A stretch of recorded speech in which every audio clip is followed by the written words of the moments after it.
Europe की धरती पर खड़े होकर यूरोप के सामने यूरोप के ही पत्रकारों के सवालों का जवाब देते हुए भारत के विदेश मंत्री एस जयशंकर ने जो कहा वो सुनकर पश्चिमी देशों के होश उड़ गए। यह कोई सामान्य बयान नहीं था, यह एक ऐसा करारा जवाब था जिसने दशकों से चले आ रहे पश्चिमी पाखंड को बेनकाब कर दिया। और सबसे बड़ी बात, यह जवाब दिया गया फिनलैंड में, यूरोप के दिल में, यूरोप के अपने मंच पर।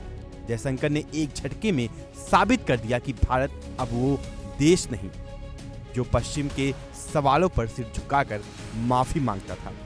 आज का भारत सवाल पूछता है, जवाब मांगता है और आईना दिखाता है। पूरा मामला शुरू कैसे हुआ यह समझना जरूरी है। विदेश मंत्री जयशंकर गुरुवार को फिनलैंड में आयोजित प्रतिष्ठित टॉक्स में पहुंचे थे। उभरती शक्तियां और भू राजनीतिक प्रतिस्पर्धा, इस चर्चा के दौरान एक पत्रकार ने वही पुराना घिसा पीटा सवाल उठाया जो पश्चिमी मीडिया बार बार भारत से पूछता रहा है कि भारत रूस के प्रति जरूरत से ज्यादा सहानुभूति रखता है और रूस से तेल खरीदने के लिए बहुत ज्यादा उत्सुक रहता है। यह सवाल नया नहीं था, लेकिन इस बार जो जवाब आया वो ऐतिहासिक था। जयशंकर ने बिना किसी हिचकिचाहट के, बिना किसी डर के सीधे आंखों में आंखें डालकर जवाब दिया। उन्होंने कहा, हम तेल उसकी कीमत और उपलब्धता के आधार पर खरीदते हैं।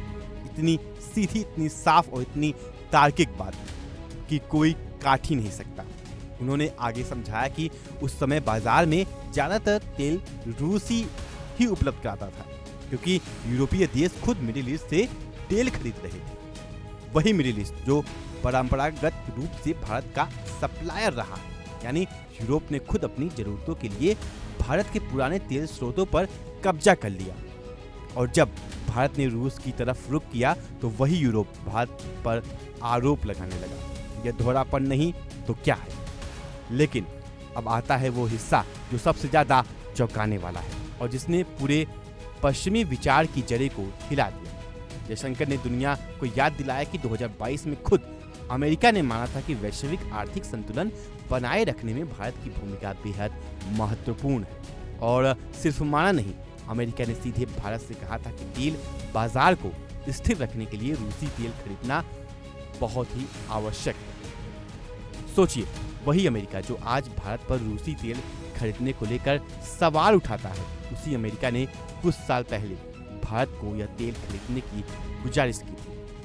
आज जब वही नीति भारत के हित में काम कर रही है तो वही अमेरिका और यूरोप पाखंड की भाषा बोलने लगे हैं। जयशंकर ने यही नहीं रुके, उन्होंने पश्चिमी देशों के प्रतिबंध नीतियों के पूरे ढांचे पर ही सवाल खड़ा कर दिया। उन्होंने कहा कि वैश्विक व्यापार और ऊर्जा सुरक्षा जैसे जटिल और संवेदनशील मुद्दे को चुनिंदा नैतिकता के नजरिए से देखा जाना चाहिए। यानी जब बात अमेरिका और यूरोप के अपने हितों की हो तो व्यवहारिकता चलती है, लेकिन जब बात भारत की हो तो अचानक नैतिकता का चश्मा पहन लिया जाता है। यह दोहरा मापदंड, डबल स्टैंडर्ड अब बेनकाब हो चुका है और जयशंकर ने इसे यूरोप के अपने मंच पर, यूरोप के अपने सवाल के जवाब में बेनकाब किया। और अब सुनिए वो बयान जो शायद इस पूरी चर्चा का सबसे तीखा, सबसे करारा और सबसे यादगार वाक्य है। जब बात सुरक्षा और हथियारों की आई तो जयशंकर ने ऐसी बात कही जिसने पूरे हॉल को सन्न कर दिया। उन्होंने कहा, किसी भी यूरोपीय देश पर भारतीय हथियारों से हमला नहीं हुआ है। काश मैं भारत के खिलाफ इस्तेमाल होने वाले यूरोपीय हथियारों के बारे में यही बात कह पाता। जरा सोचिए इस वाक्य की ताकत को। एक तरफ भारत इसके बनाए हथियारों से आज तक किसी यूरोपीय देश की एक भी ईंट नहीं हिली, दूसरी तरफ यूरोप जिसके हथियार सालों से भारत के खिलाफ इस्तेमाल होते रहे हैं और फिर भी नैतिकता का पाठ कौन पढ़ाता है? यूरोप। यह विडंबना नहीं, यह पाखंड की पराकाष्ठा है। जब पत्रकार ने इस बयान को और विस्तार से समझाने को कहा तो जयशंकर ने बिना किसी डिप्लोमेटिक लिपापोती के सीधे सीधे भारत की पुरानी सुरक्षा चिंताओं को दोहराया। उन्होंने कहा, यूरोप ऐसे हथियार बेचता है जिनका इस्तेमाल भारत के खिलाफ किया जाता है। यह सिर्फ अभी नहीं बल्कि सालों से होता आ रहा है।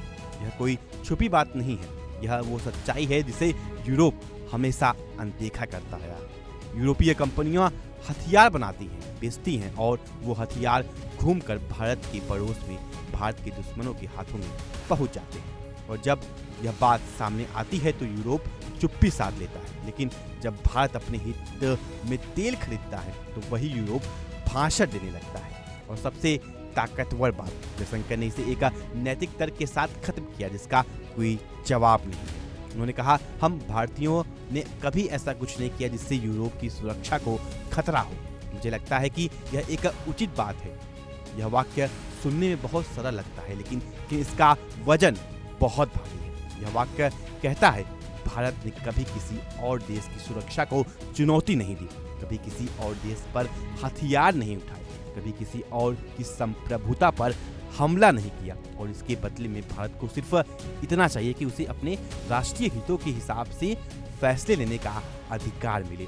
बस इतना सा अधिकार जो हर संप्रभु देश को मिलना चाहिए। यह घटना सिर्फ एक बयान नहीं है, यह आज के नए भारत की पहचान है। वो भारत जो किसी के दबाव में नहीं आता, वो भारत जो अपने राष्ट्रीय हित को सबसे ऊपर रखता है, वो भारत जो ज़रूरत पड़ने पर अमेरिका को भी उसके अपने शब्द याद दिला सकता है और यूरोप को भी उसके अपने हथियारों का हिसाब दे सकता है। पहले का भारत शायद इन सवालों पर डिफेंसिव हो जाता था, सफाई देता रहता था, लेकिन आज का भारत आक्रमण नहीं, तर्क से जवाब देता है और तर्क ऐसा कि सुनने वाला भी त्रस्त हो जाए। और यह भी याद रखिए दर्शकों, यह बयान कोई आक्रामक भाषा नहीं, कोई जोश में दिया गया जवाब नहीं था। यह ठंडे दिमाग से तर्क के साथ, तथ्यों के साथ दिया गया जवाब था।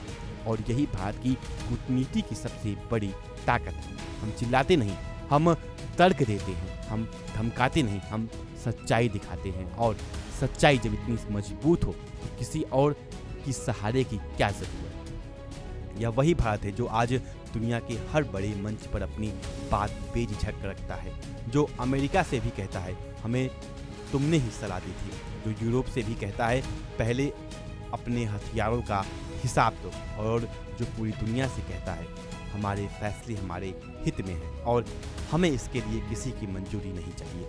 जयशंकर का यह जवाब सिर्फ फिनलैंड के एक हॉल में नहीं गूंजा, यह पूरी दुनिया में गूंज रहा है और यही आज के भारत की सबसे बड़ी पहचान है।